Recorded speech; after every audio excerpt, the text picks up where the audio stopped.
fucking dumb. I should do a Twitter live on my phone.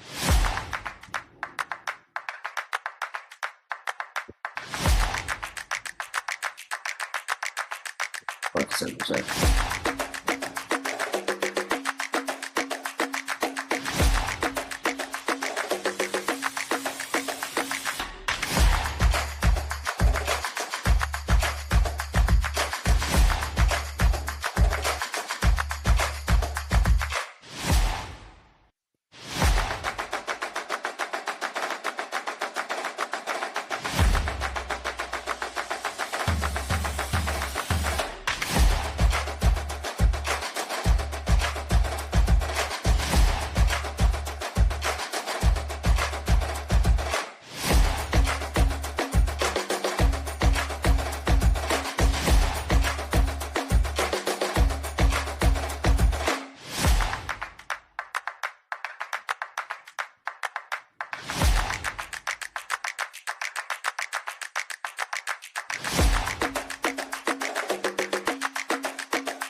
Nah.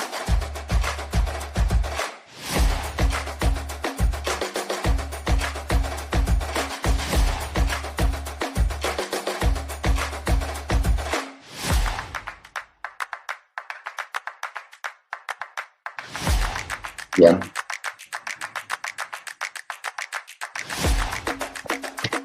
It's like right here.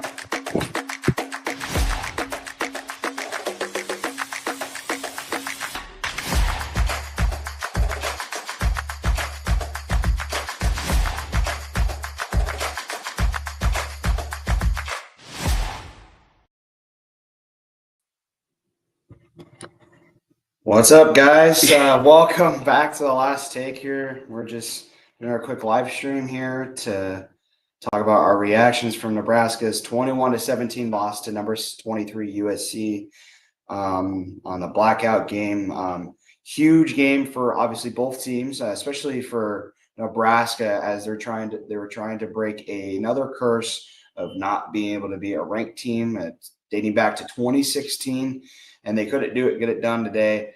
So here's just our reaction. So Blake, what are your first takeaways from this tough loss? I think my first takeaways are, I don't know, whatever Matt Rule's iPad that he has, throw that fucking thing away. I mean, we've heard that story since the first year he's been here.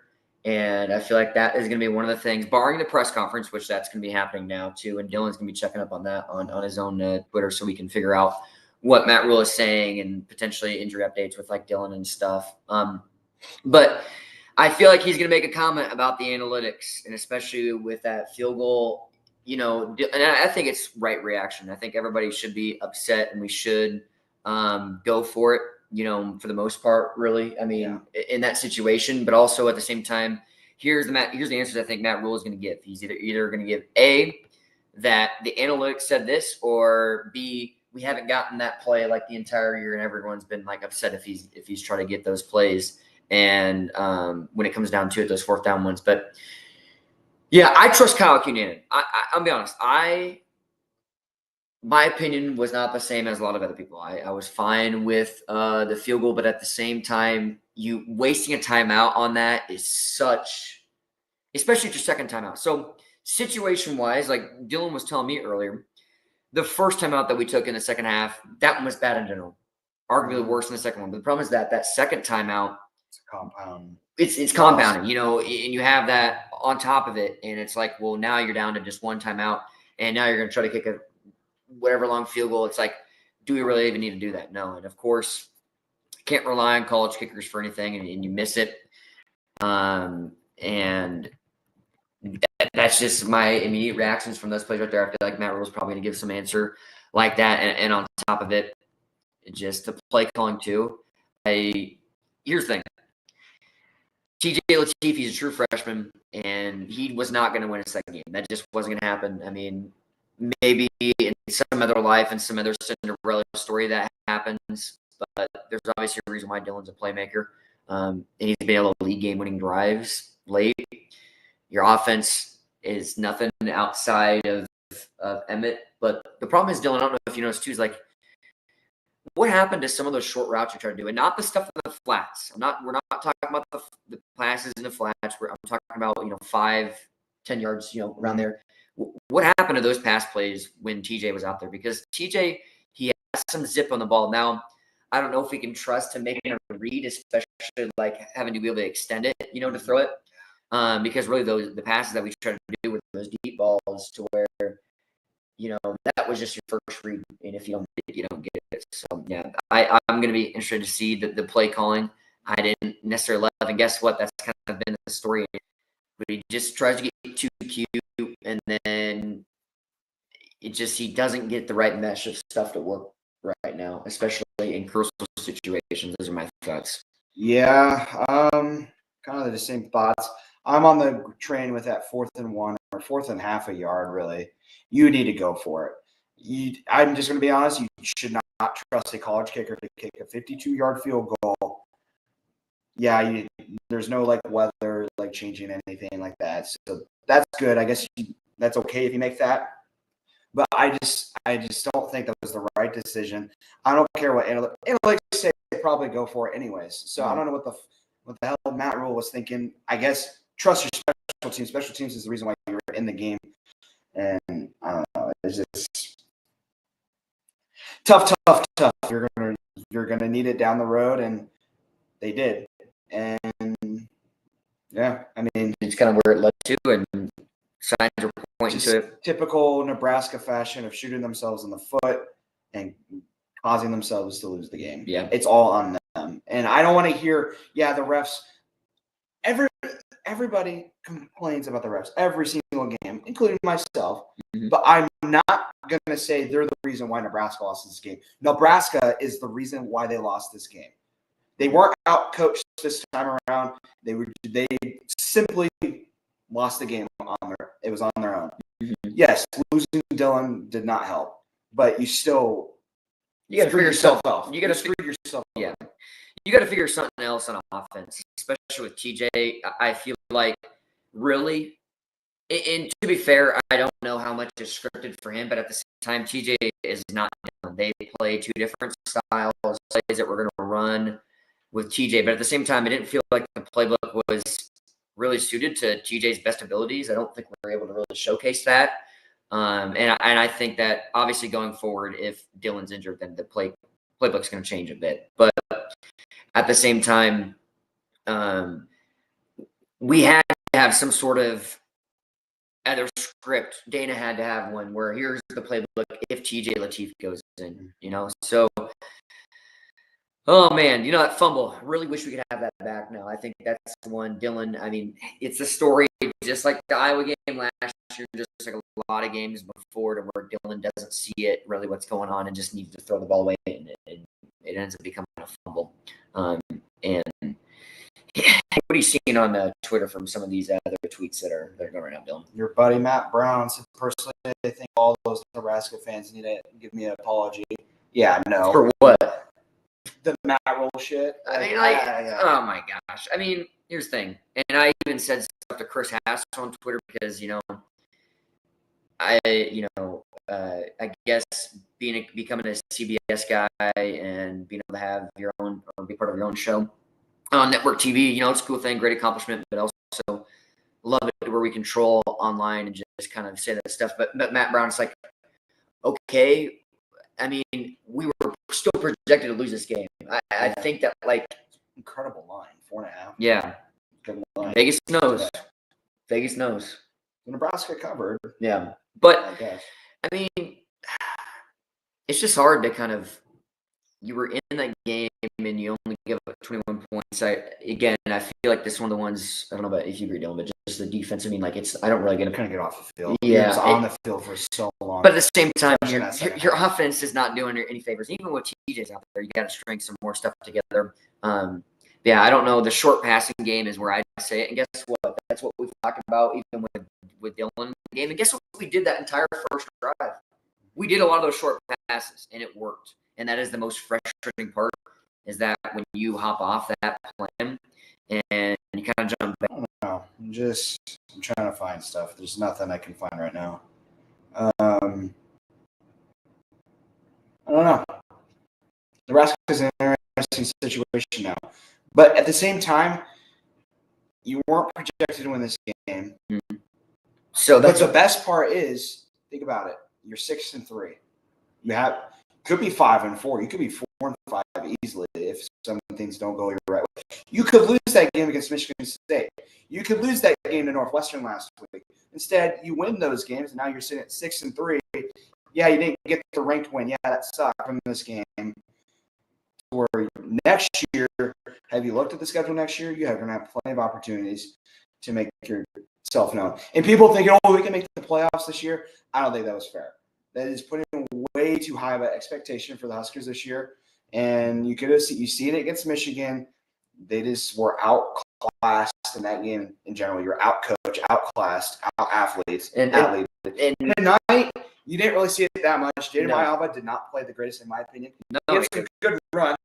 They did a really good job on the option plays, the RPOs. Those worked really well for USC, but he made a lot of good decisions. But some of those throws he was making, other than that flea flicker, weren't that good. Mm-hmm. I'm gonna be honest. And that pick he threw was really bad. Yeah, Marshall. So, and I think the officials actually weren't that bad, all things considered. There's a couple things that you're gonna pick them apart. Mm-hmm. They're college refs. Yeah, everybody's gonna be not happy regardless of what happened. So, and that's my main thing is. Granted, you lose a close game, but it felt like, ironically, it's the same score. It felt like Ohio State last year. Yeah. You really didn't get out-coached at all. No. Just some things happen on the field. You shoot yourself in the foot. It was just like the fourth and goal against Ohio State last year, 4th and goal at the 1, and you get stuffed. And that was just like this week. It's just you just could not. You just couldn't take advantage of the situation. Mm-hmm. So yeah. I agree with Dylan, and just looking forward, just where we are at with the schedule, and you're 6-3 now, and I don't think this changes what my look on the season was before, and especially after, and kind of what we were going through. It's just that, of course, anytime you get a close game, anytime you're leading at half, anytime you really control most of the game, I'd say, you should win it. But at the same time, you just have to flush one of those losses down the toilet, and especially one that's just like that, not great. I'm trying to think, like, what are some other moments in the game that kind of just went away? In the first half, really, like, it just kind of went okay, and you kind of had control, and you didn't give up a touchdown. Your defense kind of locked in, but when your defense is out in the field the entire second half, and your offense can't do anything, and what else can you do? You can hope and pray your defense gets a turnover, but we had chances. We kind of needed some of that special teams magic again this week to kind of just like put the burden off the back of our offense. If we would have had some decent field position, that would have been great. And TJ, it's going to be interesting. I hope barring what's being said, what's being said about Dylan or anything? Nothing yet. It's been pretty quiet. Nothing from the media members. There's this one. Nebraska's 0-30 in their last 30 games against ranked teams. What happens when you play in the Big Ten? Play a bunch of ranked teams every year. You just don't get a chance to see what Mitch. Go to Mitch Sherman's Twitter and start looking up the guys. But yeah, no, I mean, Dylan going down. He at that fumble. I'd like to see that play again and see really what else he could do there. Besides, obviously, throw it away. But I don't know if that was one of the situations where he kind of has the guy rushing from behind. He can't see the game. Mitch Sherman's got a tweet. Nebraska coach Matt Rule. This is from Mitch Sherman from the Athletic. Nebraska coach Matt Rule says that Dylan Raiola, after leaving with an ankle injury, wanted to return, but he could not run at all. Trainers advised him against returning onto the field, but didn't rule him out. So if he was able to, somehow find a way to run, yeah. But Rule made the call to keep Raiola on the sideline in the interest of his long-term health. I think in the end, it sucks, but it is the right decision. Yeah, the season's not over. Yeah, you can't. And you still had a shot and a chance to go down and score. And they looked good those first couple plays. The first set of downs, they did look good. So after the 2-minute warning, it kind of that's when it kind of went to not great. So yeah, just brutal. Yeah, it's painful and it sucks. In the student section, it was a hell of a time. We had the towels. I don't have the towel with me right this second. I set it down. So. But then I had the face paint on and everything, and it was a great atmosphere, great crowd, and we got to give a shout out and pat yourselves in the back, viewers listening, and other people that were at the stadium. Man, it was as close as to a full blackout as you're ever going to get from any fan base ever. I mean, my goodness, it was awesome seeing the camaraderie of Husker fans being able to pull this effort out, because it's not something that's easy, and especially with the Husker fan base that kind of is a little hesitant to do some of these fun things. And yeah, let's look at the kind of drives there in the end. So the third quarter, first drive, 3 plays. He just didn't get anything he wanted to go. Right. And starting off with a deep ball, I think that's fine. You want to take advantage of the situation you're in. You want the momentum, and you have it going into halftime. Starting off halftime, it's fine. I mean, throwing a deep ball is fine by me. Yeah, it's not something too crazy. And you have the interception. But then you get a chance to go and score, make it a 2-score game, and you lose out on that. And then also Dylan goes down at that point. So you fumble, Dylan goes down. Didn't look good. Got twisted up.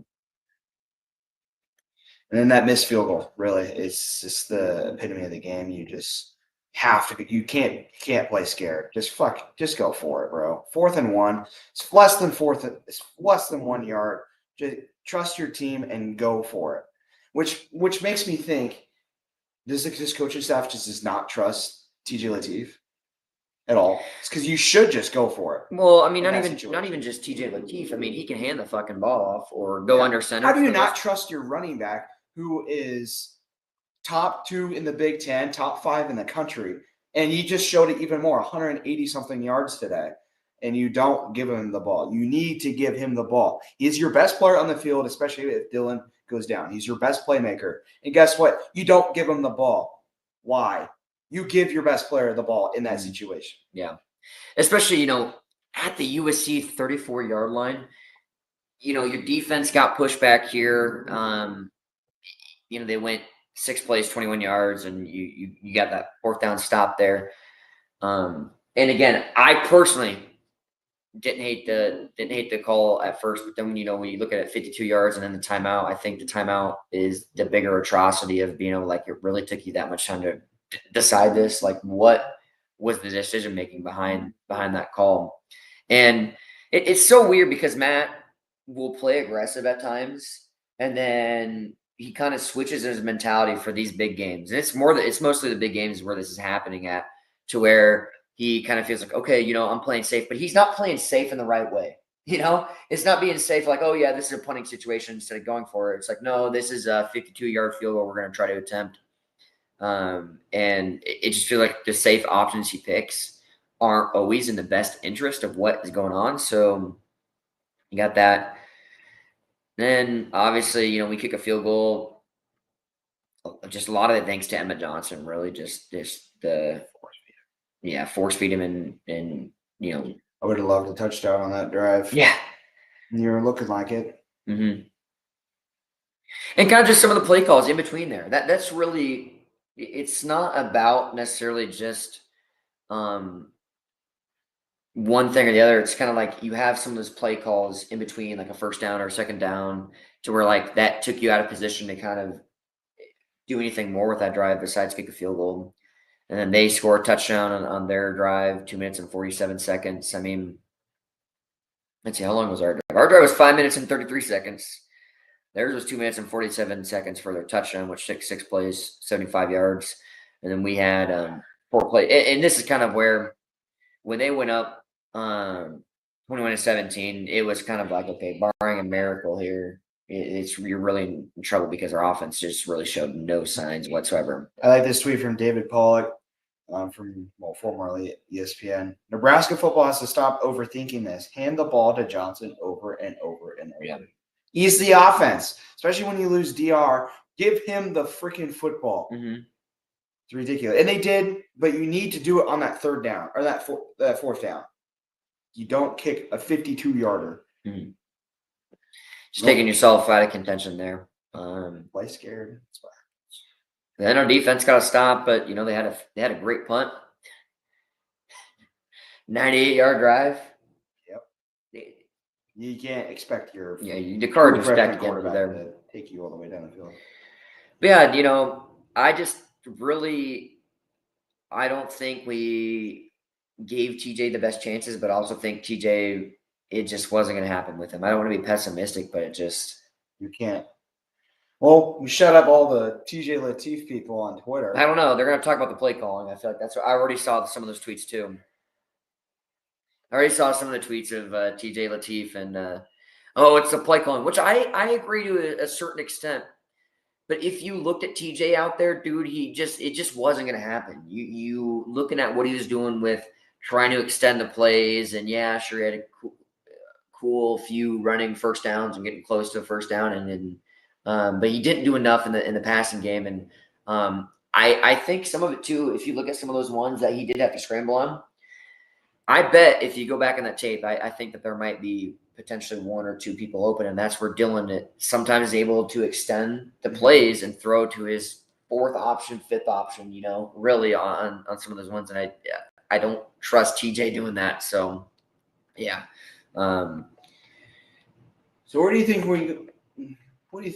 where we go here? Because from here, because I mean, yeah, you eliminate yourself from playoff contention, which pretty much I wasn't expecting much. And you're out of Big Ten championship contention. But in the end, I didn't think Nebraska would be there anyways. Yeah. They're going to be mid-table and looking like that's how it's going to work this year. So now what you do, now you have to travel to the West Coast, which the last take will be there. So yeah, we will be present for that game. So we'll do some cool things down there. Yeah, we'll try to do some interesting stuff. But you get a night game at the Rose Bowl. Now you got to take advantage of the situation. Get some you got to prepare for this game. UCLA's coming off a bye as well, and they're playing pretty damn good. They're 3-1 since firing Deshaun Foster, and their offense is going to throw us issues because Nico knows how to run that ball, because for half the season he was their leading rusher, and I'm terrified for that against us because I think our defense has been able to key on it. But at the same time, you saw it tonight, man. If they do any of the RPO stuff or any sort of stuff, the option, which kind of hurt us tonight, I would expect them to do the same with Nico. We're going to have a similar result. And so your defense is going to have in there some sort of offense. If we don't put up 20 points, we're not winning that game. You have to at least put up 20 points. Yeah, you can't. Jerry Neuheisel is a pretty good play caller from what we're seeing. So you just got to attack it. You got to punch him in the mouth. You got to be able to move the ball down the field and don't get stagnant, because you can't let UCLA have the ball. It also depends on what Dylan's injury is too. If it doesn't, I feel like you know what? I'll be honest. You know, this sounds like Dylan, and I don't want to bring up the analogy, but this is a little Mahomes. I'm not gonna lie, because Mahomes had some of those ankle stuff, and they gave him fucking shots of fucking shit down the sideline, and somehow Mahomes rolls back out there, and then he's able to still run and shit and stuff like that. Now, was that going to be the case here for Dylan? No, but I think in the future, it's probably. What do you think? A swollen ankle, and it kind of he couldn't move his leg. Yeah, he literally had to force his leg to move. If you watch him on the sidelines, so a lot of it could just be he's just not warmed up at all. It could have been just because it was cold. I mean, you never know. It's just we'll see. I think they're going to definitely look at it through this next couple of days for sure. We'll see. We'll find out if Dylan can play. I'm gonna be a little concerned if he can't play because I'm not going to trust TJ Lateef on the road. It's becoming a better atmosphere this year, at least. So we'll see. But they announced it now. Nebraska takes on UCLA next week in LA for a 6 p.m. kick local, so 8 p.m. here in Lincoln. So you get a night game at the Rose Bowl. Should be a fun atmosphere. Hopefully, a lot of Husker fans probably make the trip out there. And then you get a bye week, much needed bye week. And then you have to go on the road to State College to Penn State, and then you host Iowa on Black Friday like usual. So definitely chances you still have a shot to go 9-3. I'm thinking probably 8-4. 7-5. 7-5 if you can't get a win over UCLA, or Penn State. So you just in Iowa, probably. Yeah, I don't know. It's kind of a scary team to play, Iowa. They should be ranked, in my opinion.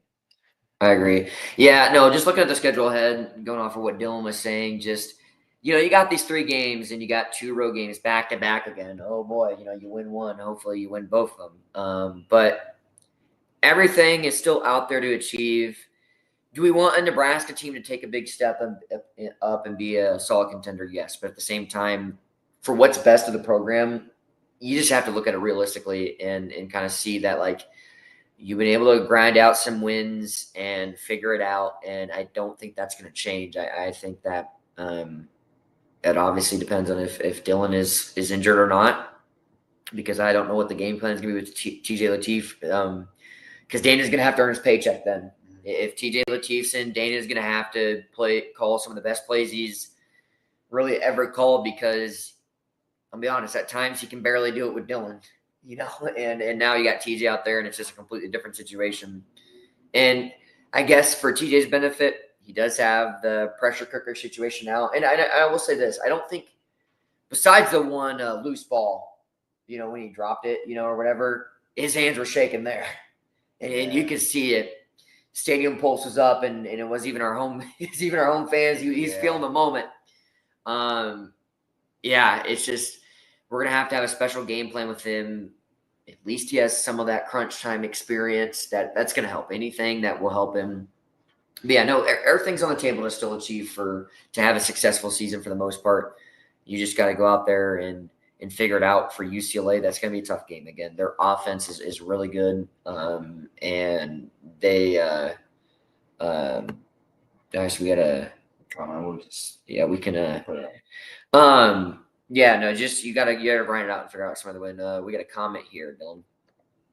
All right. So from Alex J. Neal on Instagram, should Nebraska fans expect another 6 to 7 win season on another big game that can't be closed out? I mean, yeah. I mean, it's on the table. Just be ready. I would think you should hope for 7 wins. Bowl game, hopefully, please. If you get to 6-6 or a bowl game. I mean, it sucks because, at the end of the day, this season should be a different one, and you should be able to at least get one more regular season win. Now, we got it earlier than last year. You don't have to wait, but at the same time, we're getting down to it, and we need to get a win next week. I almost think UCLA is a must-win at this point, because you need to win that game. If you don't win against UCLA, that is such a bad look. And then you have to you get a bye week, and then you have to go on the road to Penn State. I don't care the crap show that's going on at Penn State. They're still a damn competitive team. They looked good against Ohio State in that first half. And they were fighting with Iowa. Looking at the Iowa game, some extra circumstances happened to where did Penn State get lucky, but also Penn State played to that advantage and was able to almost succeed doing that. And guess what? Iowa was just able to figure out a way to win those games. And against a team like Penn State, who, in the first half, they took it to Ohio State, really. It was, I wouldn't say even, but Penn State was in it.